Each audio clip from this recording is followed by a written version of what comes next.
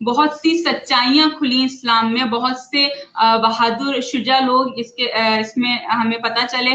اور جو غزوہ احد ہے وہ میں ضروری سمجھتی ہوں کہ میں ہائی لائٹ کر کے ایک ایک چیز آپ کو ایلیبریٹ کروں، ہر چیز اچھے سے ڈیفائن کروں. تو یہ انشاءاللہ نیکسٹ ویک سے ہم اسٹارٹ کریں گے غزوہ احد. اس کے بعد میں ہائی لائٹ کر دوں کہ کیا کیا ہم نیکسٹ ویک سے کریں گے، کیونکہ ابھی میرا گلا ساتھ نہیں دے رہا ہے، پتہ نہیں کیا ہو گیا. تو مدینہ ماتم خدا بن گیا. اس کے بعد 4 ہجری کے اہم واقعات ہیں کہ جہاں پہ واقعہ ہے بیر معونہ، غزوہ بنی تفسیر، غزوہ ذات الرقہ. اس کے بعد 5 ہجری کے اہم واقعات ہیں، جنگ خندق ہے جس میں. تو آگے ہم انشاءاللہ بڑھیں گے. تو آج غزوہ بدر تک ہم یہ تمام کریں گے اپنا ایپیسوڈ، اور انشاءاللہ اگلے نیکسٹ سنڈے میں آپ کی ہوسٹ سیدہ سکینہ حیدر آپ کے سامنے حاضر ہوں گی پھر.